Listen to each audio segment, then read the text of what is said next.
చెప్తున్నా, గుర్తుపెట్టుకోండి. ఒక 100 ప్రసంగాలు చేసే కంటే, ఒక 1000 పాటలు పాడే కంటే, మన దేశ క్షేమం కొరకు, మన అవసరతల కొరకు ఆయన సన్నిధిలో కొద్ది నిమిషాలు మోకరించడం వీటన్నిటికంటే ఎక్కువైన భాగ్యం. ఎందుకంటే ప్రార్థనే ఏదైనా స్థితిని మార్చగలదు. ప్రార్థన శక్తి కలిగింది, ప్రార్థనకు ఆ సామర్థ్యం ఉంది. అందుకే మీరు చూడండి, సంగీత సభలు జరుగుతాయి, వాక్యోపదేశకుల సభలు జరుగుతాయి, కానీ ప్రార్థన సభలు తక్కువ జరుగుతాయి. ఎక్కడైనా ఒక సభ పెట్టి ఈ 3-4 గంటలు ప్రార్థన చేద్దాం రండి అని పిలిస్తే ఆ సభకి ఎవరైనా వెళ్తారా? అసలు ఆసక్తి కూడా చూపించరు. ఇక్కడే మనం అర్థం చేసుకోవాలి ఎందుకని ఈ ఆటంకం కలుగుతుందో. ఈవెన్ మనం కూడా చూడండి, అద్భుతమైన సంగీత వాయిద్యాలు పెట్టుకొని పాటలు పాడుతున్నంతసేపు మధురంగా ఆరాధన చేసి పాటలు పాడి చప్పట్లు కొట్టి సంతోషపడతాం, కానీ కొంచెం ప్రార్థన అనగానే వాక్యం అంటే ఒక విధమైన వెక్కసం వస్తుంది, ఇక ప్రార్థన అంటే పూర్తిగా బలహీనమైపోతాం. కానీ ప్రార్థన అన్నప్పుడే ఉద్యోగం వచ్చినప్పుడు అది ఉద్యోగం, అసలైన ఉద్యోగం. ఆ ఉద్యోగం మన సంఘంలో 100 కలుగునుగాక. ఎందుకని మాట చెప్తున్నానంటే, ప్రార్థన భూమి మీదనే చేస్తాం, పరలోకంలో ప్రార్థనలు లేవు. ప్రార్థన చేసేది లేదు. ఇంకా ఇప్పుడు మంచి బైక్ కావాలని ప్రార్థన చేస్తున్నాము, బైక్ కొనేసామనుకో, మళ్ళీ ప్రార్థన చేస్తాం. బైక్ కొన్నా కూడా చేస్తారా? నెరవేర్పు వచ్చిన తర్వాత, నెరవేరిన తర్వాత ప్రార్థన ఉండదు. మన నిరీక్షణ, మన ఆశ పరలోకమే. ఆరోగ్యం గురించి ప్రార్థన చేసినా, ఆశీర్వాదం గురించి ప్రార్థన చేసినా, ఆత్మల గురించి ప్రార్థన చేసినా, అల్టిమేట్గా ఆరోగ్యం ఇచ్చి ఆయన సేవ చేయాలి, ఆశీర్వదించబడిన తర్వాత ఆయన సేవ చేయాలి, నశించిపోతున్న ఆత్మను రక్షించాలి. ఇవి సంపాదించి సమకూర్చిన తర్వాత దేవుని రాజ్యానికి వెళ్ళినప్పుడు ఆ తీర్పులో, ఆ మహిమలో మనకంటూ ఏదైనా ఒక దీవెన, ఒక బహుమానం దేవుని వద్ద నుంచి పొందుకోవాలని ఒక ఆశ. అల్టిమేట్ గురి అదే కనుక ఏం చేసినా ఆ ఉద్దేశం కనుక ఇక్కడే మనం ప్రార్థన చేస్తాం. ఇంకా పరలోకం వెళ్ళిన తర్వాత ప్రార్థన ఉండదు. అక్కడ ఆ నిత్యమైన దివ్యమైన నగరాన్ని నేను ఎప్పుడు చెప్తా ఉంటాను. భూమి మీద దేవుడు నోటి మాట చేత కలుగునుగాక అంటే కలిగిన ఈ సృష్టి ఇప్పటికీ డిస్కవరీ ఛానల్లో రోజు ఒక కొత్త విషయాన్ని కనుక్కుంటానే ఉన్నారు.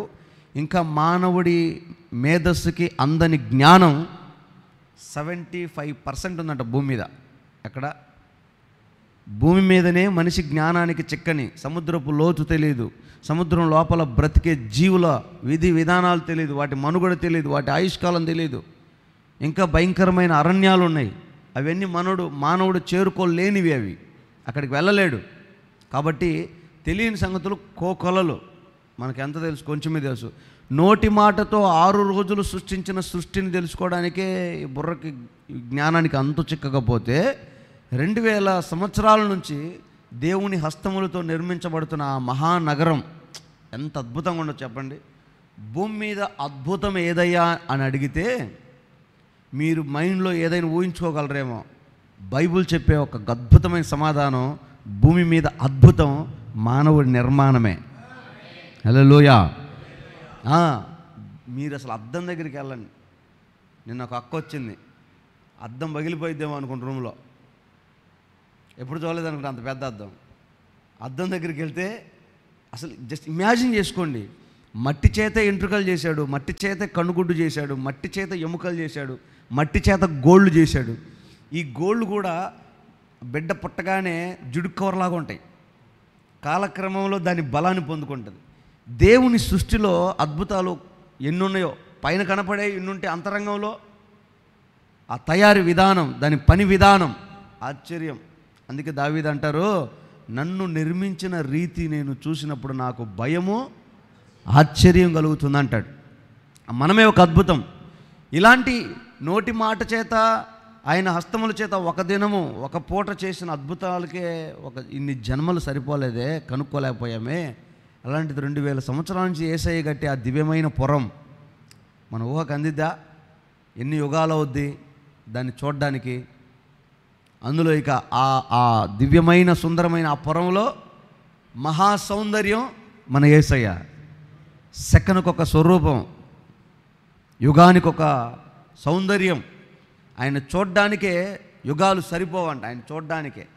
మరి ఎక్కడ ఎన్ని యుగాలు అవుతాయో, ఆ యుగాల తర్వాత దేవుని ప్రణాళిక ఎలాగుంటుందో, ఇది ఒక ఉన్నతమైన ఆలోచన.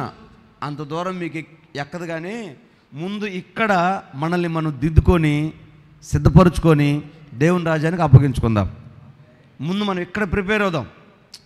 నేను డిగ్రీ పాస్ అవ్వాలి, పిహెచ్డి చేయాలి, సైంటిస్ట్ అవ్వాలి, విమానం దోలాలని ముందు 10 పాస్ అయితే అవన్నీ తర్వాత. ముందు మన వ్యక్తిగత జీవితాన్ని సిద్ధపరచుకొని మనం అక్కడ ఆ తర్వాత లెవెల్ ఆలోచించాలి యేసునామములో. హల్లెలూయా. అందుకే యేసన్న గారు చివరి కాలంలో రాసిన ఈ పాట, ఇహలోక బంధాలు మరచి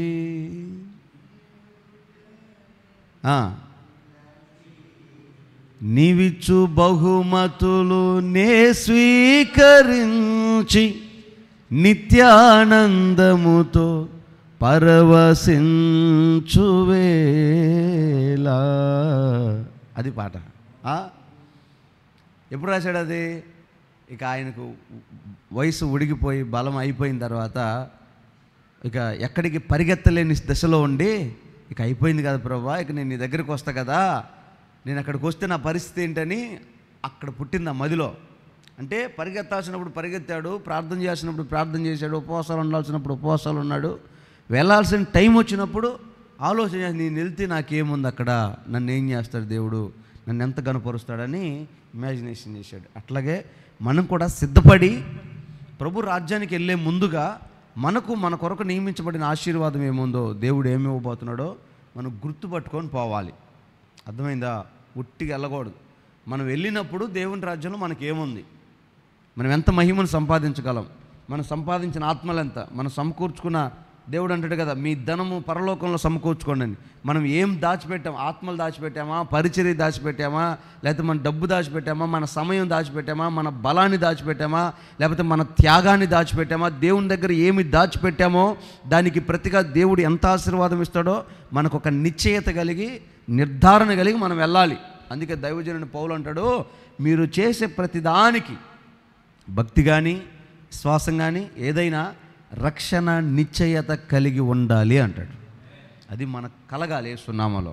ఆమేన్. అందుకే ఆయన ఎదుట నిలబడినప్పుడు అమాయకంగా ఉండకూడదు. చిన్నప్పుడు స్కూల్లో పిల్లలు నిలబెట్టాడు వరుసగా, నువ్వు 2 ఎక్కుని చెప్పండి, వాళ్ళు లేచి నిలబడతాడు, 2 2 2 అనగానే నువ్వు పక్కన లేపుతాడు. అట్లా వరుసగా లేపి అడుగుతూ ఉంటారు కదా. అట్లా దేవుడు ఒకవేళ మనల్ని అలా అడిగితే, ఆ సమయం అందాకు వస్తే మనం ప్రిపేర్ అయి ఉన్నామా లేదా, సిద్ధపడి ఉన్నాం, సబ్జెక్ట్ ఉందా లేదా మన దగ్గర? ఏం సబ్జెక్టు? మనం చెప్పానే, పరలోకంలో ప్రధానులకు, అధికారులకి, దూతలకి దేవుని మర్మాన్ని తెలియజేయడానికి సంఘాన్ని దేవుడు రెడీ చేస్తున్నాడంట. ఆమేన్. హల్లెలూయా. ఆ మధ్య ఒక కోడిని అడిగాడు పోయి, ఒరే కోడి భలే ఉంది, ఇస్తావా, కోసుకుంది తింటామని. నువ్వు రేపు సంక్రాంతి వస్తుందన్న, అందుకని ఏం చేస్తున్నావు? జీడిపప్పు వేసి, బాదం పప్పు వేసి, సజ్జలేసి బ్రహ్మాండంగా పెంచుతున్నా. దేనికి? పందానికి. ఎలాగైతే వాళ్ళు ఆ ప్రిపరేషన్ ఎలాగుందో సంఘాన్ని కూడా దేవుడు సిద్ధపరుస్తున్నాడు, పరలోకం సిగ్గుపడేటట్లు మనల్ని చూసి చేయాలని. అలాంటప్పుడు దేవుని పక్షాన మనం ఎలా పెరగాలి, ఎలా ఎదగాలి, ఆ మైండ్ కలిగి మనం బ్రతకలేస్తున్నాములో. అందులో భాగమే ప్రకటన గ్రంథం. ఆమేన్. దాంట్లో లాస్ట్ మంత్ మనం ఒక విషయాన్ని చదువుకున్నాం. పరలోకంలో ప్రకటన గ్రంథం 14వ అధ్యాయం 1 నుంచి 5 వచనాలు చదివినప్పుడు అక్కడ మనకు ఒక గుంపు కనపడుతుంది. ప్రకటన గ్రంథం 14వ అధ్యాయం 5వ వచనం. ప్రకటన గ్రంథం 14వ అధ్యాయం సరే 1 నుంచి 5 వచనాలు. మరియు నేను చూడగా, ఇదిగో ఆ గొర్రెపిల్ల సీయోను పర్వతం మీద నిలబడి ఉండెను. ఆయన నామము, ఆయన తండ్రి నామము లిఖింపబడి ఉన్న 144,000 మంది ఆయనతో ఉండిరి. ఆగాగు. అదే ప్రకటన గ్రంథం 7వ అధ్యాయంలో కూడా ఒక గుంపు కనబడుతుంది కదా. ఎక్కడ? 4వ వచనం, 3వ వచనం నుంచి చదువుదాం. 7వ అధ్యాయం 3వ వచనం. మేము మా దేవుని దాసులను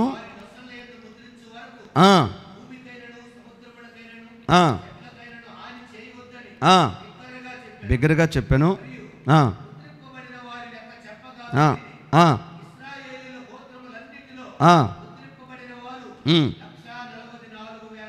చాలు.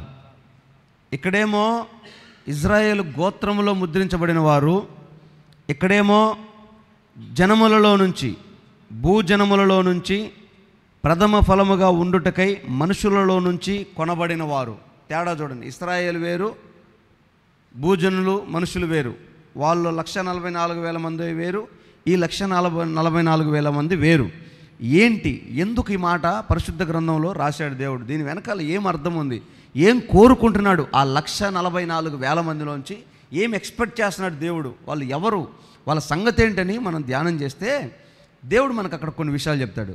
ప్రతి దేశము సస్యశ్యామలంగా, సమాధానంగా, క్షేమంగా ఉండడానికి, ఆ దేశ క్షేమాభివృద్ధి కొరకు ప్రాణాలు పోగొట్టుకోవడానికైనా వెనుకాడని ఒక గుంపు ఉంటుంది. దాన్నే రాయబారులు అంటారు. దేశం కొరకు, దేశ సంగతులను, ప్రపంచ దేశ గూఢమైన విషయాలని తీసుకొచ్చి దాచిపెట్టి దేశాన్ని కాపాడే ఒక రాయబారి వ్యవస్థ ఉంటుంది. ఇప్పుడు ఇజ్రాయెల్ దేశాన్ని కాపాడుతున్న వ్యవస్థ మొసాద్, భారతదేశాన్ని కాపాడుతున్న రాయబారి వ్యవస్థ రా ఏజెంట్స్ అంటారు వాళ్ళని. వాళ్ళు ఎక్కడుంటారో తెలియదు, ఎలా ఉంటారో తెలియదు, వాళ్ళ సామర్థ్యం మాత్రం అమోఘంగా ఉంటుంది. అంటే మనం నీళ్ళల్లో మునిగితే నిమిషానికి చచ్చిపోతే వాళ్ళు 2 నిమిషాలు బతకగలుగుతారు. మనం ఒక భాష 2, 3, 4, 5 మాట్లాడగలిగితే వాళ్ళు 10 భాషలు అనర్గళంగా మాట్లాడగలుగుతారు. అన్ని దేశాలు వెళ్ళగలుగుతారు. వారి నటన ఈరోజు మనకు స్క్రీన్ మీద చూసే ఈ నటీనటులు పనికిరారు. వారు నటించే నటన ముందు అంత అద్భుతంగా ఉంటుంది వారి పర్ఫార్మెన్స్. ఎవరు వీళ్ళందరూ? దేశ క్షేమాన్ని కాపాడే ఏజెంట్స్, పౌరులే, సాధారణమైన మనుషులే. కానీ వారిని అలా సిద్ధపరుస్తారు వాళ్ళు మన దేశ క్షేమం కొరకు. వాళ్ళకి భారతదేశమే ప్రాణం, దేశం కొరకు ప్రాణమైన పెడతారు. ఇలాంటి వారు దేశ క్షేమం కొరకు అలాంటి నిర్ణయాలు తీసుకుని ఉంటే వారిని దేశం ఘనంగా సన్మానిస్తుంది, గొప్పగా ఎంచుతుంది. ఒక్కొక్కసారి మరుగైపోయేది కూడా ఉంటుంది దేశం క్షేమం కొరకు. అయితే ఇంతకంటే బలంగా, గొప్పగా దేవుడు కొంతమందిని రెడీ చేశాడు. 144,000 మంది. ఏంట్రా వీళ్ళలో ఉన్న క్వాలిఫికేషన్? లాస్ట్ మంత్ మనం ఏం చూసామంటే ఆ 144,000 మంది సియోనుకి వెళ్ళే మార్గం ఎట్లా ఉంటుందో చెప్పా. దావీదు సియోను పురంలోకి వెళ్ళడానికి కుంటోడు అడ్డం పడ్డాడు, గుడ్డోడు అడ్డం పడ్డాడు. ఆ నీటి కాలువ గుండా సియోను కోటలోకి వెళ్ళాడు, తను తగ్గించుకోవాలి, గొప్ప కావాలని చెప్పాం. అయితే ఇప్పుడు ఒక్కొక్క పాయింట్ మనం ధ్యానం చేద్దాం. ఈ 144,000 మందిలో చాలామంది ఏమనుకుంటున్నారంటే వేషం వేసుకొని ఆ 144,000 మందిలో మేమే అంటున్నారు. కొంతమంది పెళ్లి చేసుకోకుండా మేమంటున్నారు. కొంతమంది ఏమో నిలువుటంగి వేసుకొని లుంగి కట్టుకొని మేమే అంటున్నారు. కొంతమంది ఏమో మీసాలు గడ్డాలు నెత్తి మొత్తం గుండు చేయించి మేమే అంటున్నారు. ఇంకొంతమంది ఇంకొక రకరకాలుగా అనుకుంటున్నారు. కానీ అసలు దేవుడు వారికి ఇచ్చిన కొన్ని క్వాలిఫికేషన్స్, అంటే రేపు మనం పరలోక రాజ్యానికి వెళ్ళినా లేదా భూమి మీదే మన ఆయుష్కాలను పొడిగించి దేవుడు ఆశీర్వదించాలని ఆశపడినా వీళ్ళందరికంటే ఘనమైన స్థాయి, ఘనమైన క్వాలిటీ వారిలో ఉన్నది మనం పట్టుకుందాం. ఏముంది వారిలో? మొట్టమొదట, నేను చూడగా గొర్రెపిల్ల సియోను పర్వతం మీద నిలబడి ఉండెను, ఆయన నామమును ఆయన తండ్రి నామమును నొసళ్ళ యందు లిఖింపబడి ఉన్న 144,000 మంది ఆయనతో కూడా ఉండిరి. ఆయన నామం, ఆయన తండ్రి నామం. అంటే ఆయన ఎవరు? మన ప్రభు అయిన యేసుక్రీస్తు. తండ్రి ఎవరు? ఏ దేవుని ప్రేమ చేత సృష్టి నిర్మించబడిందో, ఏ దేవుని ప్రేమ చేత యేసుక్రీస్తు మనకు అనుగ్రహించబడ్డాడో, ఏ దేవుని వలన మనం బ్రతుకుతున్నామో ఆ దేవుని నామాన్ని, ఆయన కుమారుని నామం, అది ఏ నామమో తెలియదు. యేసుక్రీస్తు అనేది భూమి మీదనే ఉంటుంది, పరలోకంలో ఆయనకి ఏముందో మనకు తెలియదు. అయితే ఈ 2 పేర్లు వారి నొసట కనపడుతున్నాయంట. యూనిక్ అంటారే, అలాంటిది ఇంకొకటి లేదు, అలాంటి వ్యక్తులు ఇంకొకరు లేరు. ఆ 144,000 మంది వెరీ వెరీ వెరీ స్పెషల్. ఏంట్రా అంటే వాళ్ళ నొసట మీద ఆ పేరు ముద్రించబడింది. ఒక్క మాటలో చెప్పాలంటే రాసి పెట్టబడ్డ ప్రజలు. హల్లెలూయా. అంత పాయసం చేసి గిన్నెలో వేసి అందరికి పంచుతా ఉంటే ఈ లోపు నేను వెళ్ళా. మా అత్త నింది, అబ్బా నీకు రాసి పెట్టిందయ్యా, ఏది పాయసం నీకు రాసి పెట్టిందయ్యా, కరెక్ట్ టయానికి వచ్చావయ్యా అని చెప్పి చేతిలో పెట్టేసింది. అలాంటిది దేవుని రాజ్యము, సర్వలోక మహిమ యేసుతో కూడా కలిసి ఆయన వంటి మహిమను పొందదగిన వ్యక్తులు ఎవరైనా ఉన్నారంటే ఉన్నారు. 1,44,000 మంది. ఇది వీరికున్న క్వాలిఫికేషన్ ఏంటంటే రాసి పెట్టి ఉండాలంటది, అనుభవించాలంటే ఆ మహిమను, ఆ ఘనతను, ఆ దైవత్వాన్ని. అంటే ఎట్లా ఉంటుందంటే పుసుక్కుని 1,44,000 మందిలో ఎవడన్నా ఒకడు బయటకు వచ్చాడు అనుకో, దూతలంతా సాగిలపడి ఆయనకి ఆరాధన చేస్తాయి, పరిశుద్ధుడు పరిశుద్ధుడు పరిశుద్ధుడని. అర్థమైంది మీకు? ఈ 1,44,000 మందిలో ఏ ఒక్కరైనా అటు బయటకు వచ్చారా, దూతలు కన్ఫ్యూజ్ అయిపోతారు, సంఘం కన్ఫ్యూజ్ అయిపోద్ది, భూరాజులు కన్ఫ్యూజ్ అయిపోతారు, పరలోకంలో నూతన యెరూషలేముకి వచ్చిన వారు కన్ఫ్యూజ్ అయిపోతారు. దేవుడు వచ్చిండ్రా మన మధ్యలోకి అని చెప్పి ఆరాధించడం మొదలు పెడతాడు. అంటే యూనిక్ ప్లేస్. సాక్షాత్తు దేవుడు ఎలాగుంటాడో ఈ 1,44,000 మంది అలాగుంటారు. వారికి ఉన్న ఆ అర్హతలు చెప్తున్నాడు దేవుడు ఒక్కొక్కటి. మొదట వారి నొసట దేవుని నామాన్ని, కుమారుని నామాన్ని రాసి పెట్టారంట.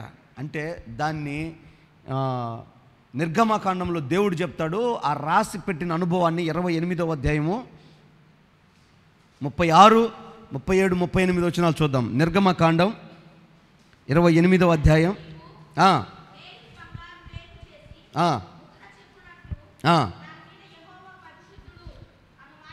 మేలిమి బంగారు రేకు చేసి దాని మీద యెహోవాకు పరిశుద్ధుడు అను మాట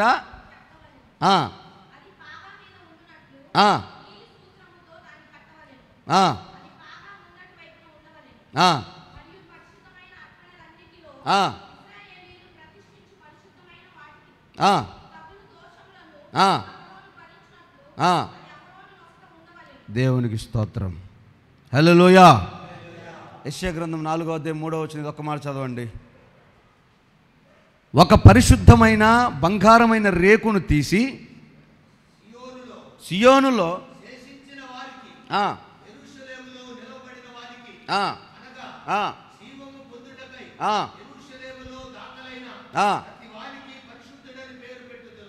దేవునికి స్తోత్రం కలుగును గాక. హల్లెలూయా. మనం ఈ ప్రకటన గ్రంథాన్ని ధ్యానం చేసేటప్పుడు మీరు చాలా జాగ్రత్తగా వినండి, ఎందుకంటే గూఢమైన సంగతులు ప్రభు మనతో మాట్లాడబోతా ఉన్నారు. ఆమేన్.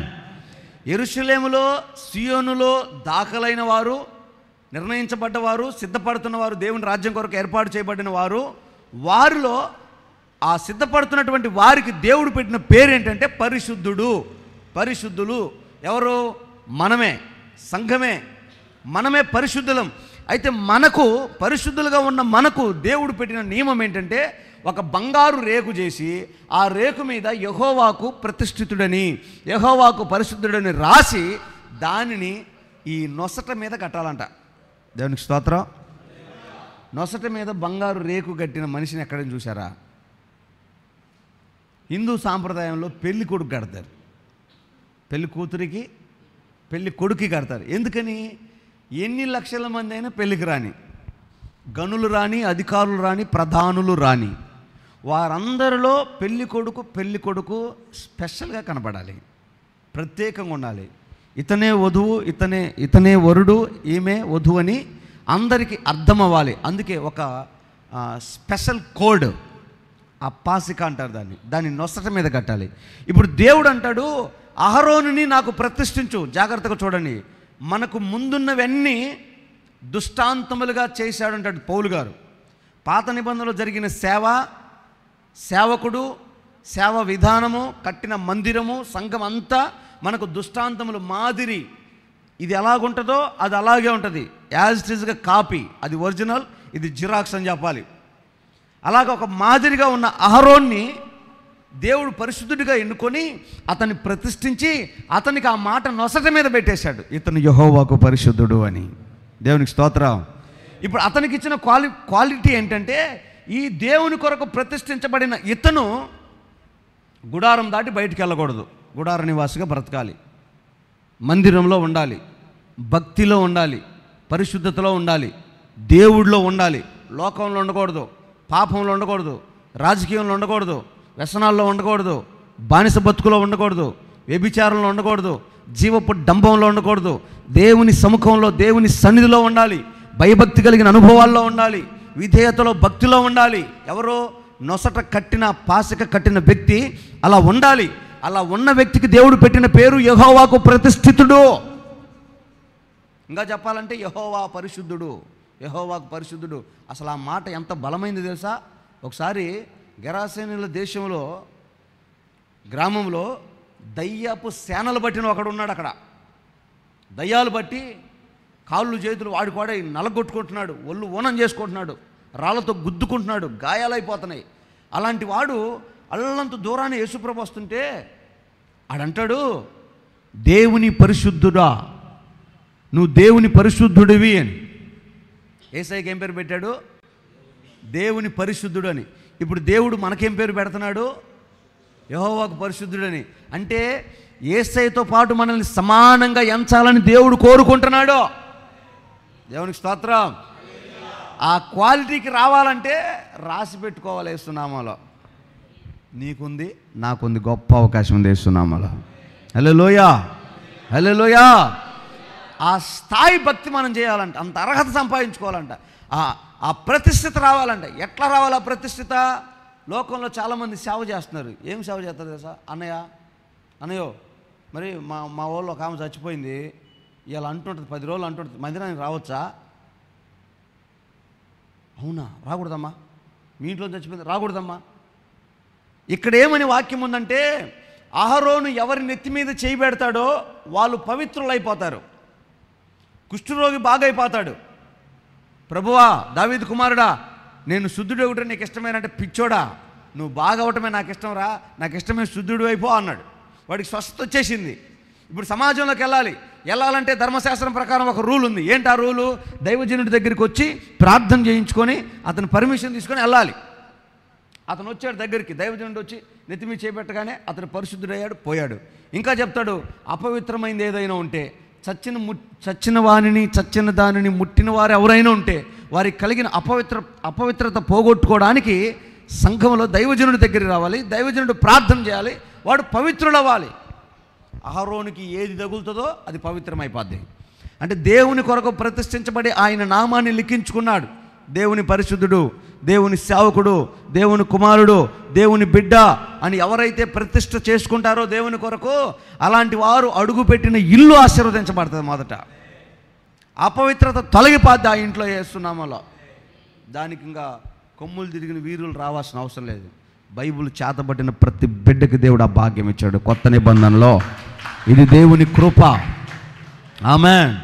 కాబట్టి మనం అడుగుపెట్టిన ప్రతి స్థలములో స్వస్థతలు, అద్భుతాలు, పవిత్రమైన కార్యాలు, రక్షణ కార్యాలు జరుగునుగాక.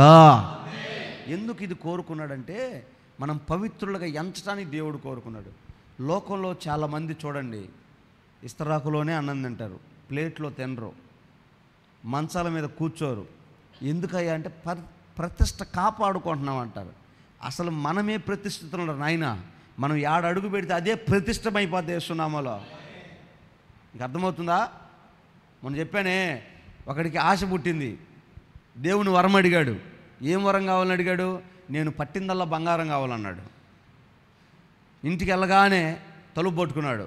ఏమైంది? నీళ్ళు దప్పికవుతున్నాడు, చెంబు పట్టుకున్నాడు. ఏమైంది?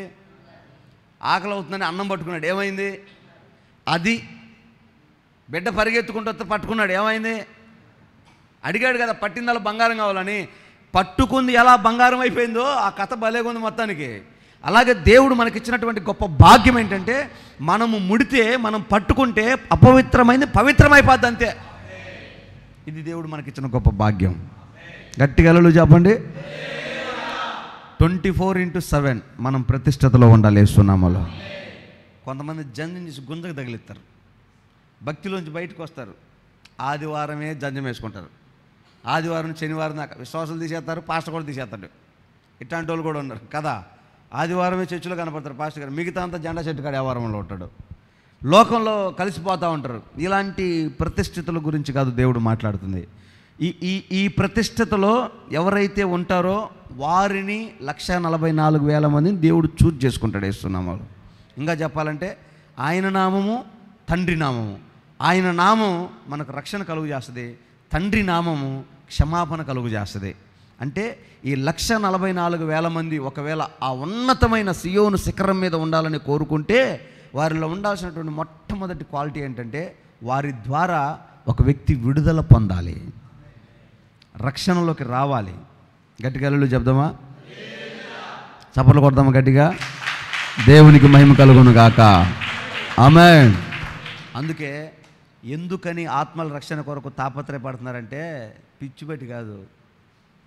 మనము ప్రతిష్ఠితులమైతే మనం అడుగుపెట్టిన కుటుంబాలు, అడుగుపెట్టిన గ్రామాలు, అడుగుపెట్టిన రాష్ట్రాలు రక్షణ పొంది ఆత్మలకు బయటకు రావాలి వేస్తున్నాము. ఎందుకని కుమారుని నామం లిఖించబడింది. మనం అడుగుపెట్టిన ఇంట్లో ఆ శాపం కొట్టివేయబడాలి, ఆత్మ రక్షించబడాలి. ఇది కుమారుడి నామం. తండ్రి నామం ఏంటి? ప్రేమ. మనం ఎక్కడ అడుగు పెట్టినా, ఎవరితో మాట్లాడినా, ఎవరితో సహవాసం చేసినా, ఎవరి సమక్షంలో ఉన్నా ప్రేమ కలిగిన మాటలే, ప్రేమ కలిగిన పనులే, ప్రేమ తత్వమే మనలోంచి రావాలి. ఈ క్వాలిటీ రావాలి. ఇప్పుడు నేను సియోను, ప్రతిష్ట, సమర్పణ, పెళ్ళి లేదు అన్నీ ఉన్నాయంటివి, నువ్వు వస్తేనేమో పైనుంచి కిందకు రాకపోతివి. పొద్దు నుంచి సాయంత్రం దాకా కూర్చొని ఎందుకని? ఒక పూట డేట్ ఎత్తువేమో ఊర్లో కూటం పెట్టి నీ ద్వారా సువార్త చెప్పిద్దామని. నువ్వు గడగల్లాడిపోతున్నా, నీ దగ్గరికి ఎవరైనా రావాలంటే భయపడిపోతుండా. ఎక్కడుంది దేవుని ప్రేమ? ఎక్కడుంది యేసయ్య క్షమాపణ? తండ్రి నామం ఉంటే కనపడదా? ఒక ఆమె అంటుంది, అయ్యా ఆ మందిరం చూడగానే, ఆరాధనలో పాల్గొనగానే ఎంత నెమ్మదిగా ఉందోనయ్యా, ప్రాణానికి ఎంత సమాధానం అనిపించిందోనయ్యా. ఆమె కలిగింది. అది ప్రతి చోట ప్రతి స్థలంలో కలగాలి. అదే భక్తి. ఆమేన్. ఆ ఎక్స్పీరియన్స్ లేకపోతే వేస్ట్ అయిపోద్ది కదా. కాబట్టి ఆయన నామము మనం నొసట రాసుకుంటే ఇక భయభూతులు కలిగి బతకాలి. దేవునికి స్తోత్రం. అర్థమవుతుందా?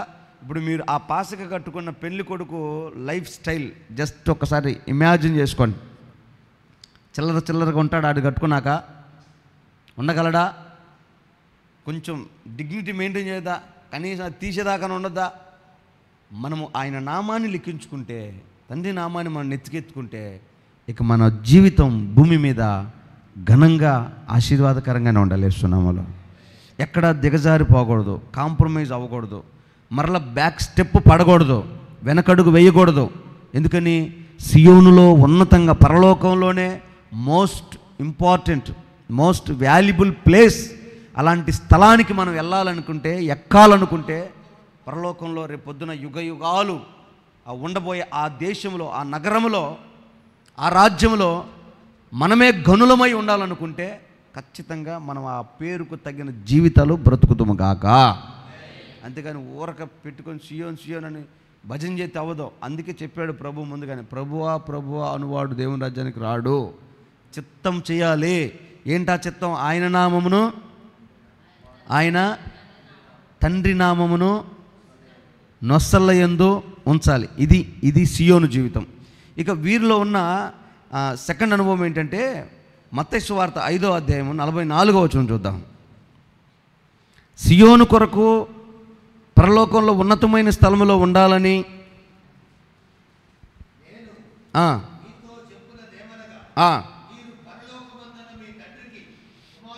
మీరు పరలోకమందున్న తండ్రికి కుమారులై ఉందరని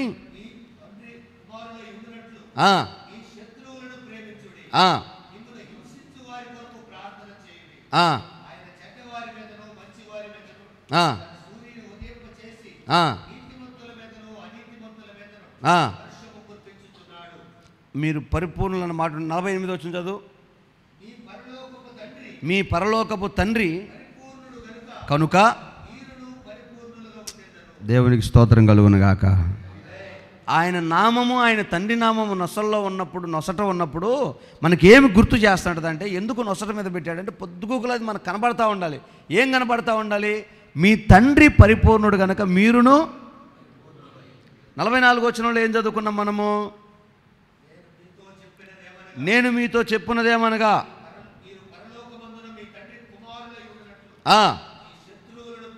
అబ్బా, సియోనులో హైయెస్ట్ ప్లేస్లో దేవుని రాజ్యంలో మనం బతకాలంటే నేను మీతో చెప్పేది ఏంటంటే, మీరు దేవునికి కుమారులై ఉన్నట్లుగా మీ శత్రువులని. ఇది కదా దిమ్మ తిరిగేటట్టు చేసింది క్రైస్తవ లోకాన్ని, తల్లకిందులు చేసింది ఈ మాట కదా. మీకు పరలోక రాజ్యం ఇవ్వడానికి శత్రును పీకలకు వస్తుంటే వాడిని క్షమిస్తున్నారు, కుటుంబాలను చంపుతుంటే క్షమిస్తున్నారు. 2 బిడ్డల్ని భర్తని ఒరిగడ్డేసి తగలబెట్టి మాడిపోయిన మొద్దులాగా అయిపోయి ఆ శవాలను తీసుకొచ్చి ఆ తల్లి ముందు పెడితే, వీడేనమ్మా నీ భర్తని పిల్లల్ని చంపింది, ఏం చేయమంటావు అని అడిగితే సింపుల్గా క్షమించేసి వదిలేయండి అయ్యా అనగలిగింది. ఈ మాట కదా వారి జీవితాలను ప్రభావం చేసింది. ఆమేన్. అసలు ఈ మాటే కదా ఈ ప్రపంచానికి యేసయ్య ప్రేమను చాటి చెప్పడానికి కారణమైంది. ఈ మాటని ఎవడైతే పాటిస్తారో, ఎవరైతే అన్వయించుకుంటారో వారు సీయోన్లో ఉంటారో. మీసాలు తీసి గుండ్లు చేయించుకునే వాళ్ళు కాదు, నీళ్ళు టంగులు వేసుకొని సంత వీధుల్లో వందనాలు కోరుకునే వాళ్ళు కాదు. ఈ మాటని తూచా తప్పకుండా పాటించిన వారు స్వభావ సిద్ధంగా ఏది దేవుడు కోరుకున్న ఆ పరిపూర్ణమైన జీవితాన్ని, స్వభావ సిద్ధతని తన్ను తాను అన్వయించుకొని రాసి పెట్టుకున్న వాళ్ళకి మోక్షం, పరలోకం, ఘనత.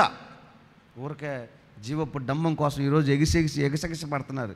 ఎక్కడెక్కడో కనపడాలని, ఎక్కడెక్కడో చేయాలని. వాళ్ళ గురించి కూడా ఉందాం. మాట చూడు, లూకాసు వార్త 8వ వచనంలో, లూకాసు వార్త 8వ అధ్యాయము 37వ వచనం చూడు.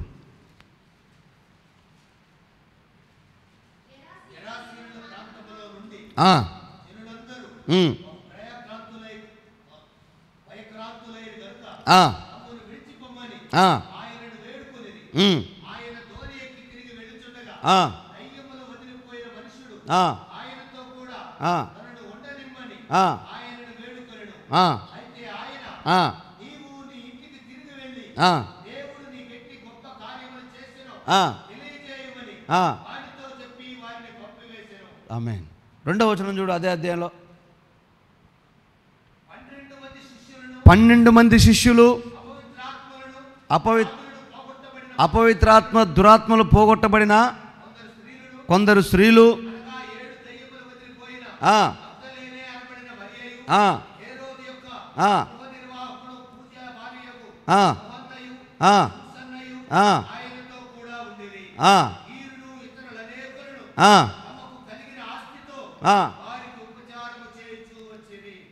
ఇంకొక మాట నేను చదువుతున్నా చూడండి. అపోస్తల కార్యాలు 4వ అధ్యాయం 13వ వచనంలో, వారు పేతురు యోహానుల ధైర్యం చూసినప్పుడు వీరు విద్య లేని పామరులను గ్రహించి ఆశ్చర్యపడి వారు యేసుతో కూడా ఉండిన వారని గుర్తెరిగిరి. పామరులని అన్న దగ్గర సామాన్యులని అన్న మాట రాసి ఉంటుంది. అంటే ఇక్కడ మనం చదువుకున్న ఈ 3 భాగాలలో ఉన్నటువంటి సారాంశం ఏంటంటే వారు దేవునితో ఉన్నవారు అని రాశాడు. అంతే. మనం ప్రకటన గ్రంథం 14వ అధ్యాయం మొట్టమొదటి చదువుకున్న మాట ఏంటది? లిఖించబడిన 144,000 మంది ఆయనతో కూడా, అది ఆయనతో ఉన్నారు. ఈ 144,000 మంది ఎలాగున్నారు? సామాన్యులై ఉన్నారు. ఎలాగున్నారు? ఆశ కలిగి ఉన్నారు. ఆత్రంగా లేరు, ఏదో ఆ క్షణానికని లేరు. దయ్యం పట్టింది, ఊర్లో అందరితో చెప్పు దెబ్బలు తిన్నాడు, చీపురు కట్ట దెబ్బలు తిన్నాడు. ఇక్కడ దేవుడు బాగా చేశాడు, పోరా నీలో ఉన్న దయ్యం పోయిస్తున్నాములో అన్నాడు. వాడు బాగైపోయాడు. శుభ్రంగా ఇంటికి వెళ్ళిపోవాలి. ఇంటికి వెళ్ళిపోయి అందరితో సమాధానంగా సంతోషంగా ఎంజాయ్ చేయాలి జీవితాన్ని. ఆడంటాడు యేసయ్య దగ్గరికి వచ్చి, నేను పోతున్నాను, ఇక ఆ పక్కకి వెళ్ళిపోతున్నాను అంటే, అయ్యా నేను కూడా నీతో వస్తానయ్యా. ఎక్కడికి వస్తావు? నువ్వు ఎక్కడికి వెళ్తే అక్కడికి వస్తా, నీతోనే ఉంటాను, ఆ జీవితం అంతా నీతోనే ఉంచుకుంటా అన్నాడు. దేవునికి స్తోత్ర. అవసరం లేదు, నువ్వు వెళ్ళిపోయి సాక్షిగా ఉండిపో అన్నాడు. కానీ ఆయనతో కొంతమంది ఉన్నారంట, దయ్యాలు వదిలిపోయిన వాళ్ళు, జీవితాలు బాగైపోయిన వాళ్ళు, సమాధాన పడ్డోళ్ళు, సంతోషంగా ఉన్నోళ్ళు, యేసయ్య ద్వారా మేలు పొందిన వాళ్ళు కొందరు యేసయ్యతో ఉన్నారంట, ఉపచారం చేస్తున్నారంట, వారి కష్టార్జితాన్ని ఖర్చు పెడుతున్నారంట, దేవుని కొరకు సాక్షులై ఉన్నారంట. ఎలా ఉన్నారయ్యా వాళ్ళంటే, ఇదిగో చెప్తున్నాడు, ఇదిగో వీళ్ళు యేసుతో కూడా ఉన్నారు, వీళ్ళు సామాన్యంగా బతుకుతున్నారు, వీరు క్రీస్తుతో ఉన్నారు కాబట్టే ఇలా ఉండగలుగుతున్నారు అని సాక్ష్యం. దేవునికి స్తోత్రం. ఈరోజు సేవకులంతా ఎక్కడ ఉంటున్నారు? యూట్యూబ్లోనే ఉంటున్నారు. ఈరోజు 144,000 మంది ఎక్కడ ఉంటున్నారు? రాజకీయ నాయకులతో ఉంటున్నారు. పాస్టర్లు ఎక్కువ కనపడుతున్నారన్న, గోవర్ధన్ అన్న మీకంటే. వాళ్ళే ఏ పార్టీకి గెలిచినా పర్లేదు, ఆ పక్కన వెళ్ళిపోతుండ. రాజకీయ నాయకులతో, సినిమా యాక్టర్లు రాకూడదు, రాజకీయ నాయకులు రాకూడదు, గనులు రాకూడదు, పెద్దోళ్ళు రాకూడదు, ఉన్నతమైన అధికారులు రాకూడదు, పాస్టర్లే పోయి వెళ్తూ ఉంటారు. లేదా మంచి సంస్థలు ఏమైనా ఉన్నాయి, ఆ బోర్డులు పెట్టుకుందాం. ఈ మధ్య ఒక సంస్థ అన్నతి కాలంలో 1000 సంఘాలు కట్టేసామని సరికి నాకు దిమ్మ తిరిగిపోయింది. 1000 సంఘాల సేవ ఎట్ట జరిగింది? ఆనాడు వారి జీవితాలు మొత్తం త్యాగం చేసినా కూడా అన్ని సంఘాలు కట్టలేదు. ఎట్ట జరిగిందంటే, ఉత్తతే ఆ ఊరు పోయి ఈ బోర్డు తీసి ఆ బోర్డు వేస్తున్నాడు, ఈ బోర్డు తీసి ఆయన బోర్డు వేసుకుంటున్నాడు, పోతున్నాడు. దేశమంతా బాగిపోయింది, 1000 సంఘాలు అయినాయి. ఎవరితో ఉన్నారు వీళ్ళు? యేసుతో ఉన్నవాడైతే ఆ బోర్డులు తిప్పడు. సమస్తలతో ఉన్నాడు, లోకంతో ఉన్నాడు, 24 గంటల ఫేస్బుక్లోనే ఉంటాడు ఒకడు. వాళ్ళు కూడా సీయోనే. లోక సంబంధమైన స్నేహాలతోటి ఉండి, లోకంతో ఉండి, సబ్స్క్రైబర్లతోటి, లైకులతోటి, జీవపు డంబంతోటి, ఈ ఫ్యాషన్ ప్రపంచంతో ఉండి నిత్య సీయోని అనుకుంటున్నావా?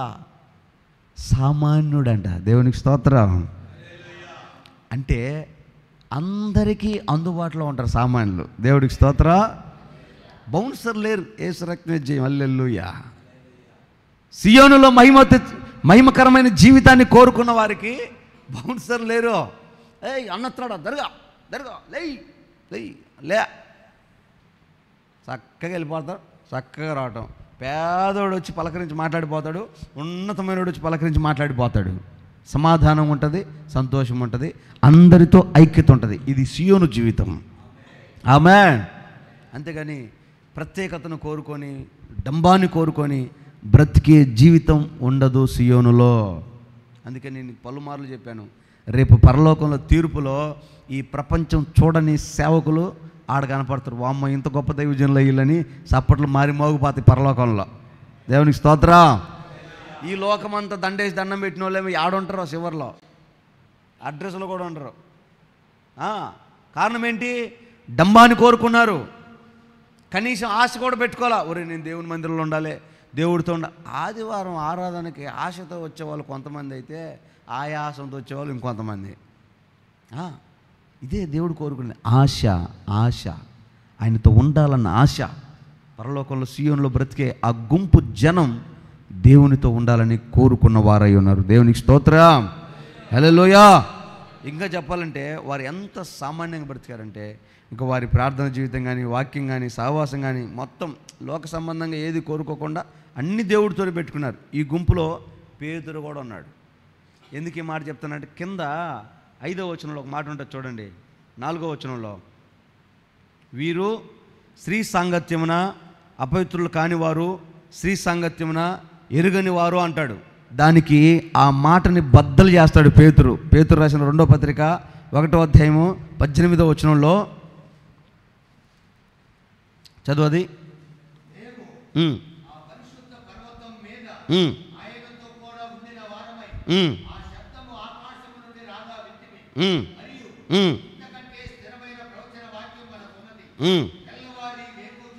చాలు. మరియు నేను ఆ పరిశుద్ధ పర్వతం మీద ఆయనతో కూడా ఉండిన వాడను. దేవునికి స్తోత్రం. పేతురు పెళ్ళైంది లేదా? పోయింది కదా. మరి ఈరోజు కొంతమంది పెళ్ళి మాత్రమే కావట్లా, అన్నీ అవుతున్నాయి. వాళ్ళు చేయనట్టు ఎట్లా కుదురుతుంది? యేసు రక్తం విజయం. హల్లెలూయా. 2వ మాట చదువు. ప్రకటన గ్రంథం 14వ అధ్యాయం 2వ వచనం. మరియు విస్తారమైన జలముల ధ్వనితోనూ గొప్ప ఉరుము ధ్వనితోనూ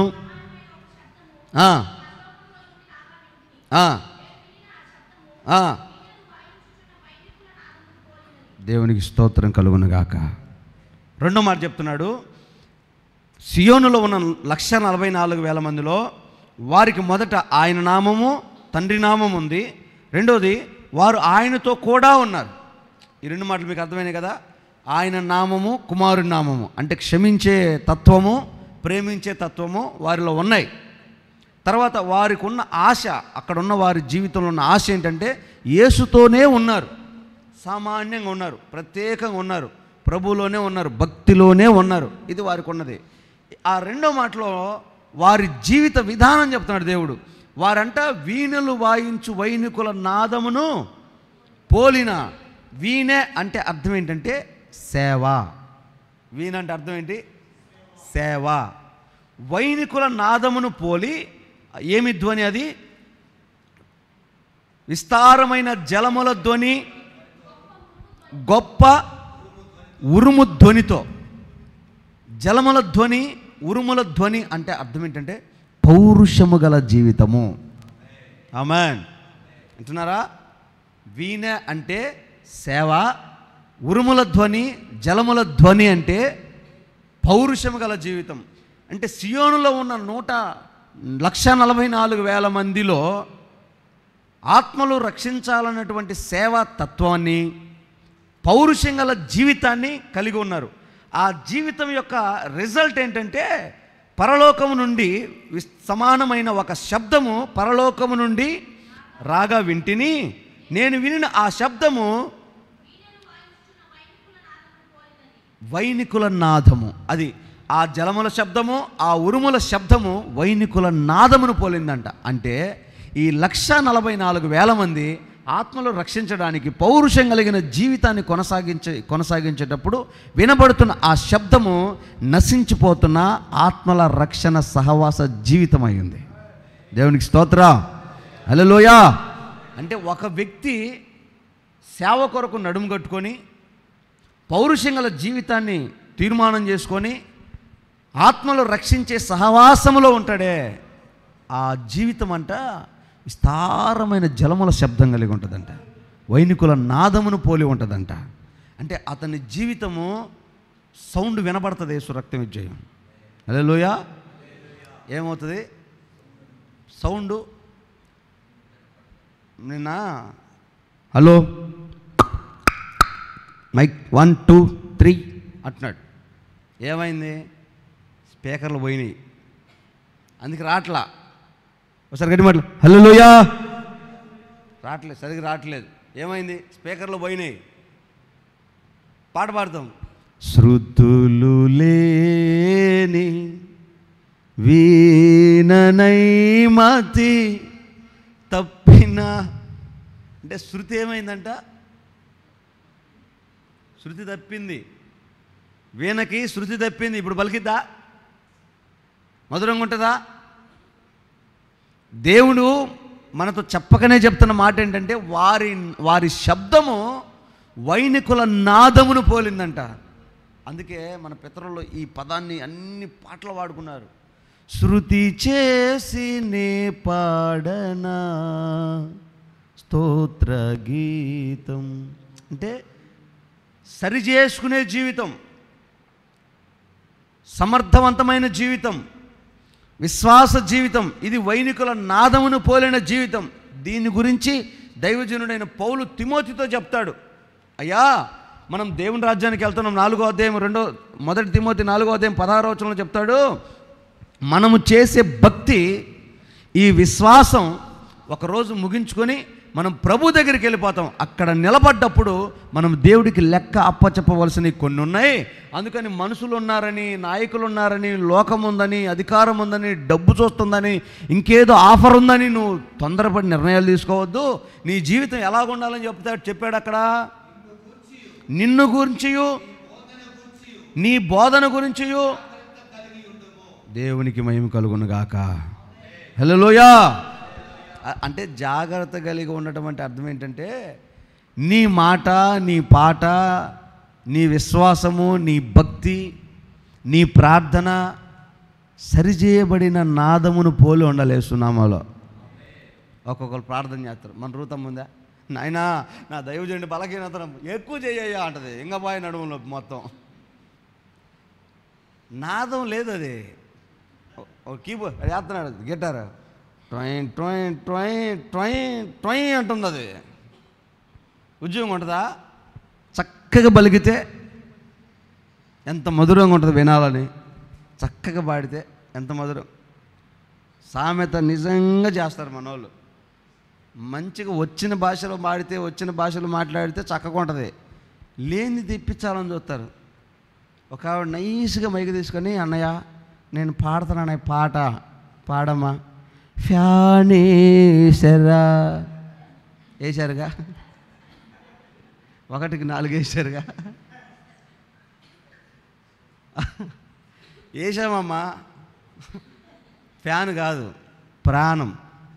ప్రాణం మనసిచ్చులో ఒక నా వేసయ్య, ఆయన ఎవరో మళ్ళీ నా వేసయ్యా. చక్కగా పాడితే చక్కగానే ఉంటుంది. శృతి చేయని జీవితం అంటే ఇదే. ప్రార్థన చేసినా, మాట్లాడినా, పాడినా, చెప్పినా, ఏదైనా దేవునితో పెనవేసుకొని దేవునితో కనెక్ట్ అయితే ఆ వాయిద్యం మధురంగా వినబడుతుంది యేసునామములో. హల్లెలూయా. దారి తప్పి తీగలు తెగిందంటే టొయ్య టొయ్య టొయ్య శివరంజంలోకి బాధ్యది, ఖచ్చితంగా బాధ్యత. చక్కగా ఉన్నోడితో మాట్లాడు, సరిదిద్దుకుంటాడు, సమర్థించుకుంటాడు, వచ్చేస్తాడు. దారి తప్పినోడిని కదా. నీతిమంతుడు ఎవడున్నాడు అసలు ఈడిపోయిండు అసలు ముందు దారి. ఎవడు ఒక్కడను చూపి మంచి అచ్చులు కూడా ఎవడున్నాడు. నువ్వు ఉండరాదా? నువ్వు చేయరాదా? నువ్వే ముందు వరుసలో చేయరాదా? అబ్బే, తీగలు ఎప్పుడో తెగిపోయినాయి, ఏనాడో తెగిపోయినాయి. ఇంకేం పలికిద్ది అది? ఇంకేం రాగం వస్తుంది దాంట్లోంచి? అందుకే అంటాడు తిమోతి, నిన్ను గురించి, నీ బోధన గురించి అబ్బా శృతి చేసుకో. నీ జీవితం మొత్తం ఆయన వశమై ఉండి ఆయనతో కనెక్ట్ అయిపోయి ఉండాలి. నీ బోధ జాగ్రత్త, నువ్వు జాగ్రత్త, సేవ జాగ్రత్త, విశ్వాసం జాగ్రత్త, భక్తి జాగ్రత్త. నువ్వు పరలోకంలో ఘనపరచబడాలని కోరుకుంటున్నావు, ఉన్నతంగా ఉండాలని ఆశపడుతున్నావు. సామాన్యమైన జీవితం కాదు నీది. నిన్ను నువ్వు తగ్గించుకొని, నిన్ను కాపాడుకొని ప్రభు ఎదుట నువ్వు పరిపూర్ణుడు అవ్వాలి. అంటే ఒకవేళ యేసు ప్రభుని పక్కన పెట్టి నిన్ను పక్కన పెడితే ఎక్కడ తేడా కనపడకూడదు. ఒరిజినల్ ఏదో డూప్లికేట్ ఏదో కనుక్కోవడానికి సంవత్సరం పట్టాలాడికి. ఆ రేంజ్కి భక్తి చేయాలి. నేను ముందే చెప్పాను, మంది పిహెచ్డి సబ్జెక్ట్ యేసు రక్తమే చేయం. హల్లెలూయా. నెలకో వాగ్దానం, నెలకో ఆశీర్వాదం కాదు, చెట్టకోపం పెట్టి చెప్పులు పంచుకునేది కాదు. ఇది నిన్ను దేవుళ్ళకి తీసుకెళ్ళి లోపల కూర్చోబెట్టే బాధ ఇది యేసునామములో. హల్లెలూయా. ప్రాణ ప్రతిష్ఠ చేసి నిన్ను దేవుని చేసి నిన్ను తీసుకెళ్ళి దేవుని ప్లేస్లో కూర్చోబెట్టే సేవ ఇది. చెట్టు పేరు చెప్పి కాయలు అమ్ముకునే సేవ కాదు మందే. హల్లెలూయా. రేపు పరలోకంలో మన భక్తి, మన తీర్మానాలు, మన నిష్ఠ, మన కష్టం, మన త్యాగం ఎదుట గనులైన వారు సిగ్గుపడే రోజులు వచ్చునుగాక. కలిగిన దాంతోనే, దేవుడిచ్చిన దాంతోనే, ఈ జీవితమే, ఈ సమయమే, ఈ ఆరోగ్యమే, ఈ శరీరమే, దీంతోనే పోరాడదాం. పరిపూర్ణులమై దేవుని ఎదుట నిలబడదాం గాక. కాబట్టి పరిపూర్ణులమై ఆయన నామాన్ని ధరించుకొని, ఆయన తండ్రి నామాన్ని ధరించుకొని, ఆయన ఎక్కడ ఉన్నాడో ఆయనతోనే ఉండాలంట. ఆయనతోనే అంటే ఆయన మందిరం, ఆయన సన్నిధి, ఆయన కొరకు ఆశపడాలి. కొంతమంది చెప్తారు, అయ్యా అప్పుడే అయిపోయిందంట ఆరాధన, ఇంకొద్దిసేపు చెప్పాయా వాక్యం. మందిరం విడిచిపోవాలంటే పానం ఏదోలాగా ఉంటుందయ్యా. కొంతమందికి తాపత్రయం ఆయన సంధికి రావాలని, ఇంకొంతమందికి మళ్ళీ వచ్చింది ఆదివారం అప్పుడే వచ్చిందా. వీళ్ళు ఏమంటారు ఆయనతోటి, అప్పుడే ఆదివారం వచ్చిందా. అంత ఇబ్బందికి రాకపోతే ఏమైంది? మందిరానికి, ప్రార్థనకి, కోటాలకి ఇసుక్కుంటూ వస్తుంటాడు ఒక ఆమె, జరగే గోల చేసుకుంటూ వస్తాం మందిరానికి. ఎవరు రమ్మన్నారు అసలు ఆమెనే? ఎందుకు వస్తుందామా? ప్రేమగా అరే ఇంతమంది వచ్చారా యేసయ్య కోసం, ఇంతమంది ఆరాధన చేస్తున్నారా. అందరికంటే మీకు తెలుసా, నేను చర్చికి వెళ్ళిన కొత్తలో పాట పాడే చప్పలు కొడతామా, నా స్తుతులు నీకయ్యా స్తోత్రములు యేసయ్య పాడబడి చప్పలు కొడతామా. నేనేమనుకుంటే తెలుసా, అందరికంటే 4 చప్పట్లు ఎక్కువ కొట్టాలని నేను గబగా కొట్టేది. ఒరే నువ్వు కొట్టకరా అంటాడు. నా బాధ ఏంది, ఎక్కువ కనపరచాలి దేవుణ్ణి, అందరికంటే ఎక్కువ మహింపరచాలి. నాది ఒక రకమైన తాపత్రయం లే, నాది ఒక తేడా ఉంటుంది. అంటే దేవుణ్ణి నేనే ఎక్కువ కనపరచాలి, నేనే ఎక్కువ మహింపరచాలి అని ఆశ. కోట ముందంటే ఎంత దూరమైన పరిగెత్తడమే, లెక్కలేదు. ఇంకా దేవుని సన్నిధి అంటే ఆశ, తృష్ణ, దేవుని మందిరం కొరకు, దేవుని సన్నిధి కొరకు.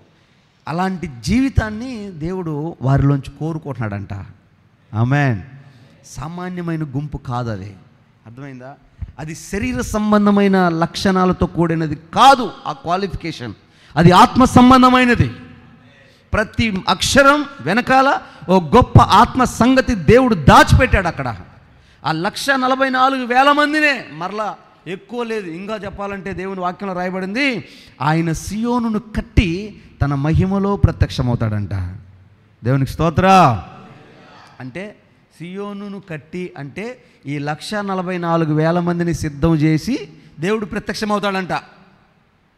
మరి 2024 సంవత్సరాలు ఇప్పటికి 144,000 మందికి దేవుడికి దొరకలేదంటే మరి వాళ్ళు పెట్టుకున్న పేర్లన్నీ ఏమైపోయినట్టు? సియోను పేర్లన్నీ ఆలోచన చేశారా మీరు?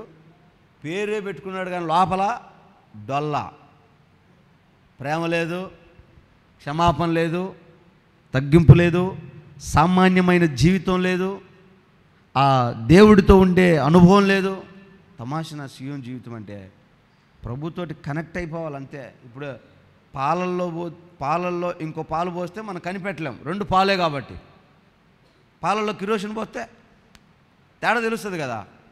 యేసు ప్రభుతో సియోను అన్న వ్యక్తి కనెక్ట్ అయిపోయి ప్రభు పిచ్చితో బతకాల. అది సియోను జీవితం అంటే, పరలోక జీవితం అంటే. అంటే ఈ సియోను అనేది పరలోకంలో ఇంకొంచెం ప్రమోషన్ ఉండే ప్లేస్ అనమాట. ఇప్పుడు మందిరంలోకి వచ్చాము, ఆ బయట కారు పెట్టిన దగ్గర నిలబడి, హలో ఏడున్నావు, నేను మందిరంలో ఉన్నా, న్యాయమే, వాడు చెప్పిన దాంట్లో సమాధానం కరెక్టే. అది మందిరమే, ఇక్కడ కూర్చొని చెప్పిన మందిరమే, ఇక్కడ నుండి చెప్పిన మందిరమే. కానీ వీటిలో ప్రాముఖ్యమైంది, పరిశుద్ధమైంది, విలువైంది ఎక్కడ, ఏ స్థలము? ఇదే కదా. అదే చెప్తున్నా, దేవుడు కూడా ఈ 144,000 మందిని హైయెస్ట్ క్వాలిఫికేషన్ ఇచ్చాడు. ఇక వారికిచ్చే అధికారం, వారికిచ్చే సామర్థ్యం అది పరలోకంలో సామాన్యంగా ఉండదు. ప్రభు చిత్తమైతే రాబోయే రోజుల్లో ఇంకొంచెం వివరంగా చెప్పడానికి ప్రయత్నం చేస్తున్నాములో. హల్లెలూయా. ఆ 144,000 మంది హైయెస్ట్. అయితే విచిత్రం ఏంటంటే ఈ 144,000 మందిలో నువ్వు నేను కూడా పోవచ్చు. దేవునికి స్తోత్రా. అదే చెప్తుంది. ఆయన రక్షణ ఉచితం అవ్వటం వల్ల మనకు దొరికింది, కానీ డబ్బులు ఇచ్చుకునేది అయితే మనం కొనగలుగుతామా? యేసు రక్తంలో కడగబడాలంటే 50 లక్షలు కట్టాలనుకో, అయిద్దా? మన వల్ల అయిద్దా? దేవుని మహాభాగ్యం ఏంటంటే ఆ రక్షణ మాత్రమే కాదు, ఇదిగో ఈ 144,000 మందితో మనము కూడా పాలు పంపులు పొందే భాగ్యం దేవుడు మనకు అనుగ్రహించాడు. దేవునికి స్తోత్రం. దానికి మనమేమి కొండలు పిండి చేయక్కర్లేదు, ఎగిరెగిరి గంటలు కొట్టాల్సిన అక్కర్లేదు. ఈ వాక్య భాగంలో మనం చదువుకున్న మాటలో ఏదైతే ఉందో ఆ ప్రకారం మనం నడుచుకోగలిగితే ధన్యులమే యేసునామములో. ఆ తన్ను తాను నీ బోధ, నీ భక్తి నువ్వు కాపాడుకొని చెప్పాడే. ఎట్లా కాపాడుకోవాలంటే రోమీయులకు రాసిన పత్రిక 12వ అధ్యాయం 1వ వచనంలోనే యేసయ్య చెప్తారు. రోమపత్రిక 12వ సహోదరులారా, పరిశుద్ధమును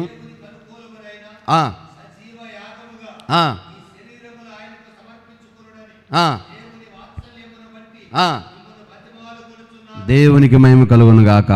హల్లెలూయా.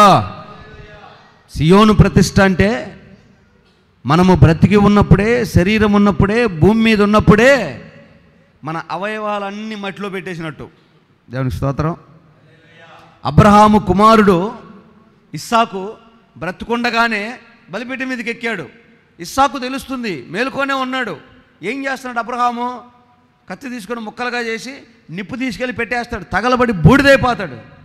దైవజనుడైన పౌలు గారు అంటున్నాడు, నీ ప్రతిష్ట, నీ బోధ, నీ భక్తి, నీ మాట, నీ విశ్వాసం నువ్వు కాపాడుకోవాలంటే నీ అవయవములను సజీవముగా తీసుకెళ్ళి దేవుని మీద పెట్టు.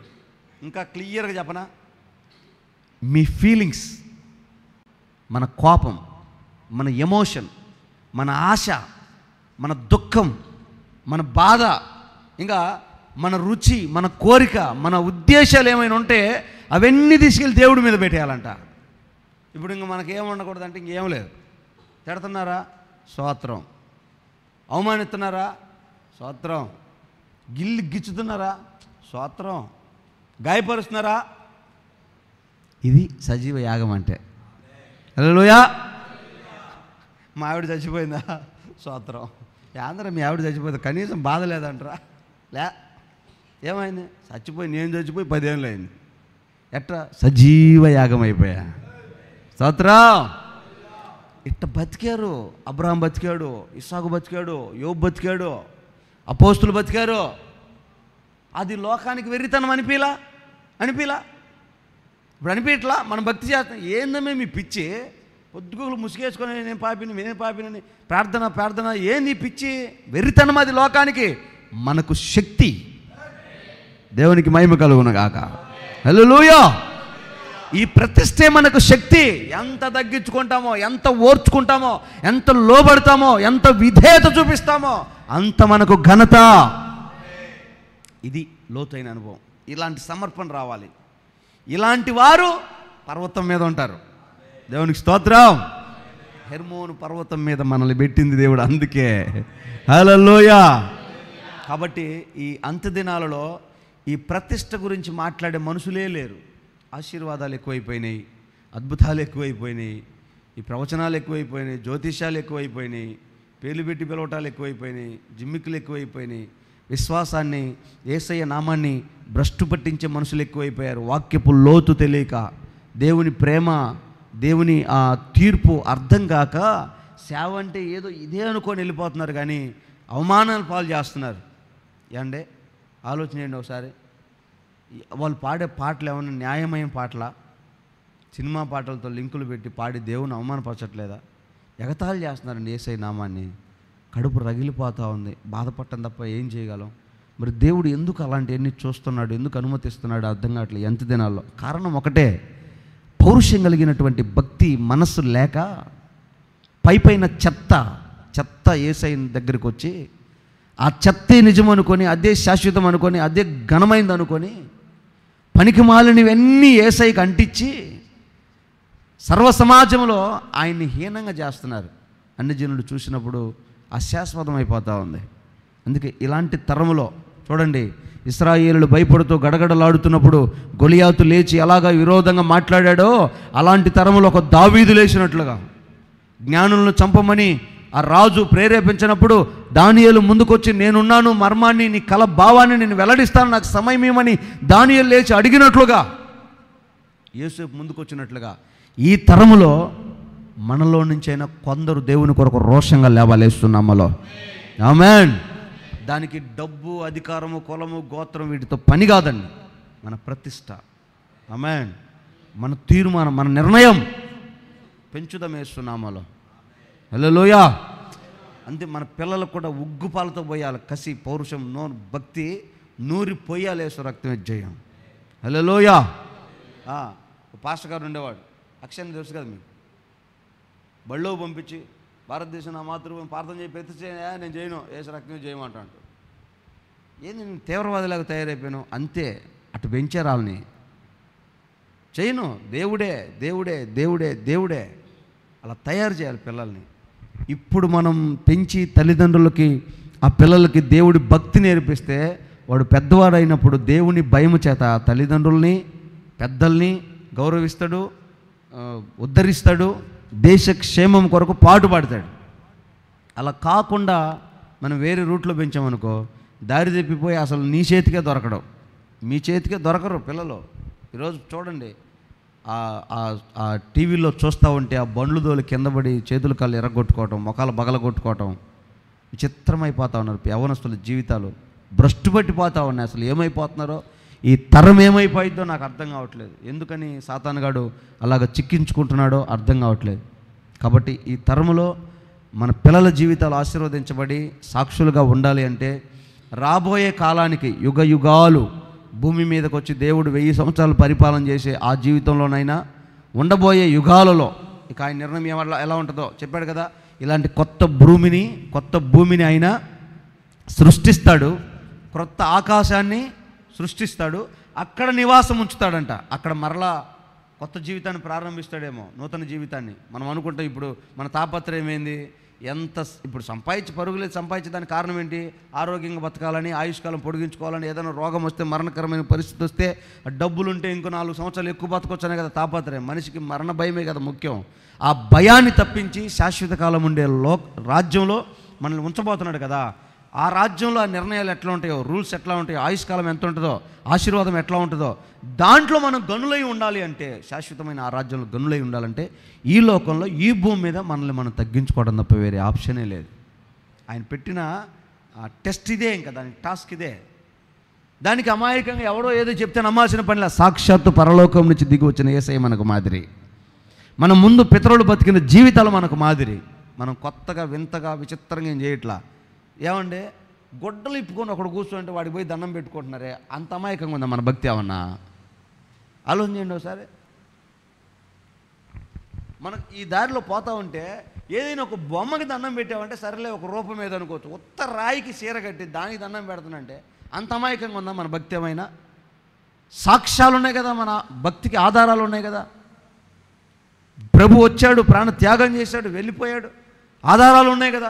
మరి ఆధారంతో కూడిన ఒక పరిస్థితిని కనబడ్డప్పుడు మనం ఎంత పౌరుషంగా దేవుని కొరకు నిలబడాలి, ఎంత భక్తి చేయాలి, తగ్గొద్దు.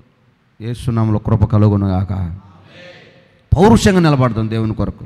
ఇప్పుడు చదివిన మాటలే, మన నుదుట పాసికలు కట్టబడ్డాయి, మనం దేవుని పిల్లలము, క్రైస్తవులము.